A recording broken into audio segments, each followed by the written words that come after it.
Cris, amigos, amigas, a gente continua aqui acompanhando toda essa polêmica, essa discussão a respeito do retorno às aulas, né? Há uma tentativa aí do governo do estado, também das prefeituras, incluindo a prefeitura aqui de Campinas, para que, mesmo nesse momento em que ainda há um número muito grande, né, de casos da Covid-19, de pessoas que infelizmente estão vindo a óbito, né, nessa doença terrível esse período terrível que a gente está passando, há uma intensa pressão para o retorno às aulas, e essa pressão é muito forte, sobretudo das instituições privadas de ensino, né, porque elas estão aos poucos perdendo estudantes, né, famílias que não têm recursos mais para pagar as mensalidades e que estão aos poucos migrando para a rede pública de ensino, tanto a rede estadual como a rede municipal. A nossa visão a respeito desse assunto é que não haja o retorno às aulas enquanto não houver segurança para todos e todas, né? Para todas as pessoas envolvidas nas escolas, funcionários, professores e professoras, estudantes, famílias, não é?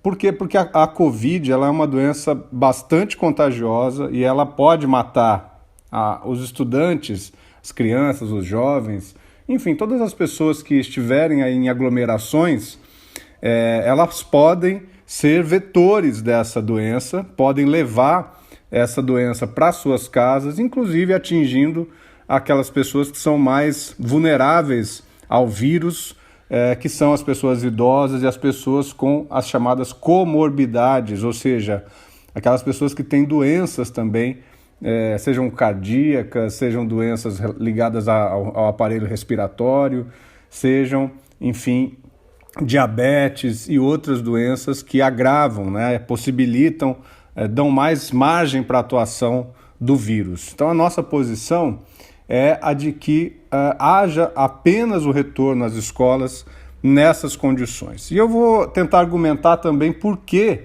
isso a partir de fatores econômicos, né? Hoje veio uma reportagem no jornal Folha de São Paulo a respeito dos municípios que têm queda orçamentária e falta de dinheiro para a volta às aulas. É claro, né?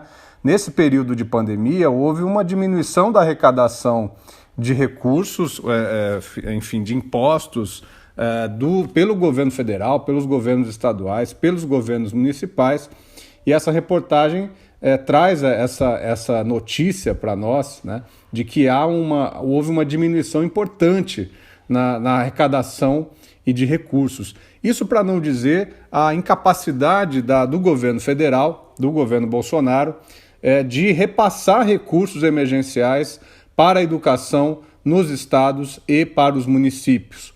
Ao mesmo tempo, algumas secretarias, acho que a maioria delas, teve que investir em atividades à distância, na tentativa de se criar aí esses modelos, né, essas plataformas de interação pela internet com os estudantes, e a gente sabe que com muita dificuldade, né, porque não basta as secretarias municipais de educação investirem nessas plataformas, se lá na ponta, lá na casa do estudante, na casa da estudante, se o próprio professor ou professora não tem recursos, né? Não tem um computador, não tem uma banda larga, enfim, não tem o acesso adequado à internet. Então, muito desse recurso, infelizmente, foi um recurso muito pouco utilizado, mas que foi gasto, né? Que houve investimento, né? Então, esse é um elemento importante de dificuldade orçamentária e que traz mais problemas para a volta às aulas, né? A reportagem ela dá conta também de que as escolas não têm recursos para a compra do álcool gel, para a compra, né, daqueles elementos para a proteção individual de professores, de funcionários e mesmo dos próprios estudantes, não é? Então, como é que a gente vai possibilitar uma volta segura para estudantes, para professores, para funcionários, para toda a comunidade escolar, se não há equipamentos de proteção individual, se não há recursos para materiais de limpeza e materiais de higiene, não é? Então, a gente está correndo o risco, né, de provocar uma volta às aulas que pode ser uma volta às aulas bastante frustrante, né? Não só em termos do próprio espaço da escola, né, que ele tem que ser um espaço prazeroso, tem que ser um espaço do contato, né, entre as pessoas, entre os estudantes, né, na hora do recreio, enfim, né, nas brincadeiras, né, ele é um espaço do contato, né, a escola é um espaço de contato, né, de carinho, né, de afeto. E a gente está correndo o risco aí de trazer né, quer dizer, esse medo, esse receio do contato para a própria escola. Queria dar uma nota aqui, Cris, e amigos e amigas, né, vazou um termo de responsabilidade e consentimento endereçado aos responsáveis pelos estudantes lá da Secretaria de Educação do Estado do Paraná, né? E aí a gente tem muito clara assim, quer dizer, o modo como, infelizmente, os governos estão tratando dessa situação, né? Vou até aqui citar uma frase, ou seja, quando o estudante está voltando, né, quer dizer, na eventualidade do estudante voltar para a escola, né, no momento do retorno às aulas, o pai ou responsável, a mãe, né, deve assinar um termo de responsabilidade onde tem esta frase: declaro que estou ciente do agravamento dos riscos que envolvem o retorno às aulas presenciais, não podendo responsabilizar a instituição de ensino, bem como o governo do estado do Paraná, por eventual contaminação ou desenvolvimento da doença, né? Então esse é um termo, né? É um termo que as advogadas, os advogados gostam muito desse tipo de termo, que isenta, né, aquele agente público da responsabilidade pela contaminação do estudante, né, ou mesmo, enfim, da família do estudante. Então, essa é a gravidade, né, que nós estamos tendo. Esse é um retrato, né, de que o que nós temos que fazer, na verdade, é adiar ao máximo a volta às aulas.